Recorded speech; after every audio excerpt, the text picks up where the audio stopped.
Independent, 467. Sentongo Ivan, Independent, 448.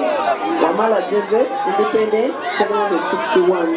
Accordingly, as the signing officer for Bukono, elected district, and according to the section 147.1 of the Local Government Act, sub 138, I declare Chasa Habat Humphrey, who has gotten the largest number of votes, to be the elected candidate for Goma Division, elected area.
Alenga wangu dagudda berenga agudde buli omwasigale ku mazima ge gabeera afunye yenze Makito Joyce umani kansala wa Kisoga wadi.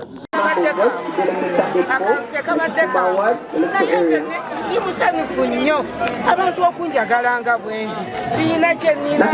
sente ez'ebifaananyi bansondere nebaza abayina Australia okubeererangawo okuva lwe nali neesimbirewo okuva mwero si wano paka ku myaka gino neyanzisa abafunye ebizibu wa okulangirira okuwangula kulala n'okulangirira ki kulala waliwo abannaffe abawangudde naye nga balangiridde muki birala so mbasaasira ku ekyo n'okusaasira baabalonze naye awali essanyu oluusi wabaawo ennaku so nja kwebaza bannagoma abataddemu obwesigwe ne bannamukono okutwalira wamu njogedde mu kusooka nti obuwanguzi buno si bwange nganza omuntu naye buno obuwanguzi njagala obuwa Goma njagala obuwa chairman wange Ande Kaweesa Tembeese njagala obuwa Honorable Betty Nambooze naye n'okusingira ddala mukadde wange maama Nzaala eyampa essaala era gyendogesa nze ekyo yakikola okutunaaza n'okukuza n'otulambika omukadde Naalongo enkwego ezikyakubira engalo mwebaza olw'otukuza n'abantu okutwagala mbasuubiza bannagoma ne bannamukono okutwaliza wamu nti emirimu gye tubataddeko engalo tugenda gitwala mu maaso naye nga tukolera wamu ne bannamawulire wa politics alina enkuka ebikejji netegeeza ekyalo bwe mutali ebisobola kutegeeza abantu naye mbeebaza nti emyaka gye tuweereza nammwe 5 mutusoosowaza naddala Goma aye ne muweeza ebintu ebituufu amawulire agali balanced olwo oluusi twekonamu naye nga ate mubadde mulina okukikola so mbeebaza professionalism yemwolesa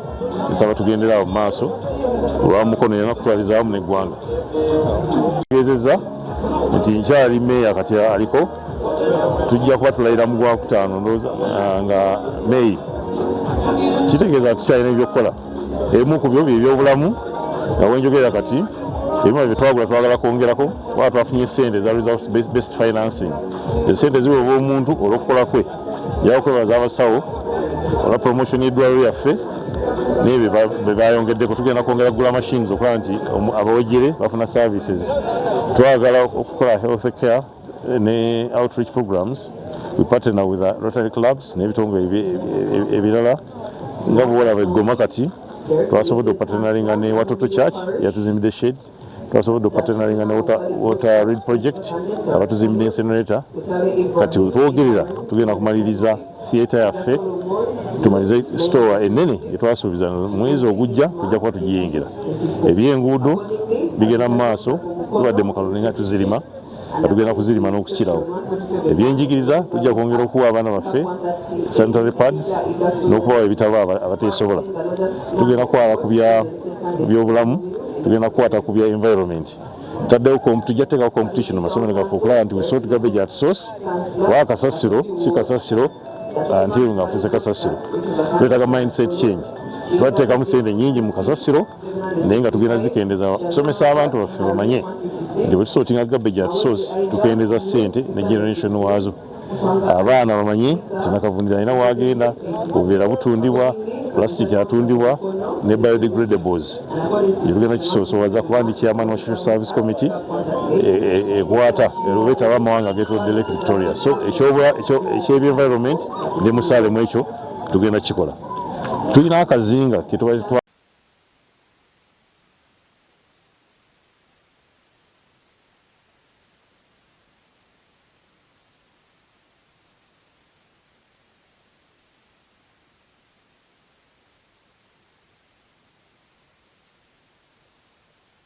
bannabyabufuzi tuzza nga tweteeseteese bingi bye tuyitamu okufuna obuwanguzi naye olwaleero twagala kubaza Katonda nti eddoboozi lya bannamukono liwuliddwa. Twagala kwebaza Electoral Commission, twagala kwebaza abakuumaddembe ate ne mu ngeri y'enjawulo kwebaza bannamukono okutukiririzaamu nga nva mu kifo kino ky'okubeera chairman wa Mukono Central Division natunulira muganda wange Bogesani Sensebuse ng'atambudde olugendo oluwanvu ennyo olw'ebyobufuzi naye nga talondawo. Osanga nali nkyagala okutula mu kifo ekyo naye n'essaddaaka ne ngenda mu lugendo olugaziko okusobola okumukuleetingira space asobola okuweza bannamukono kubanga abadde n'okuyaayaana nga munnabyabufuzi nga nkiwulira okubanga olina kyoyayana obulamu bwonna nga tokifunanga naye ndaba nga nze nalina omukisa ogwo okukkiriza Mwami Nsensebuse kuba singa nalemera mu ofiisi eyo osanga kyalimvedde ekizibu nnyo ate okujja okugiwangula nensala okwetikka omusalaba omunene ku lulwe era nensala omukulembera mukulembedde okuva ku lunaku olwasooka Mukama n'atusaasira n'akola bulungi mu kibiina n'afuna flag oba card era ntambule naye nga mmanyi nti alina amaanyi ate n'obunafu ne tukwasiza wamu era asobodde okuwangula olunaku lwaleero. Njagala kwebaza nnyo bannamawulire timwebale nnyo bassebo ne bannyabo butatuggyako kamera etukoze bulungi nnyo kubanga tubalina okusoomoozebwa mu mbeera ey'okulonda nga mugiraba mu ggwanga lina okutwaliza awamu naye kamera yammwe etusasudde omuwendo gwe tusobola na kwogera oba n'okussaawo. Twagala kwebaza nti mwebale nnyo mwebale ddala. Njagala kusaba bannamukono bakkirize tuli ba National Unity Platform ti bannamukono bwe boogedde naye tugenda kuweereza abantu bonna awatali kubasosolamu. Njagala kusaba bannaffe bwe tubadde tuvuganya ku mitendera egy'enjawulo bambi bakkirize bajje batwe nayo ebirowoozo byabwe tutambulire wamu okuzimba ekibuga kino Mukono nga kirimu embala ey'okutambulira awamu ng'abaana ab'ennyumba ya Nakalaama. Nze nga mmeya w'ekibuga ku lwa bannange neeyama tenyera kwongera okutuula nabo mbategeeze obulungi obuli mu kukolera awamu ne bannaffe naddala abo abavuddeyo okwesimbawo okusaba obukulembeze ne batabufuna. Tuli mu mupiira abantu bagala maniyu oleeta kimanya Liverpool abalonzi bagala ennaale abalonzi bagambye genda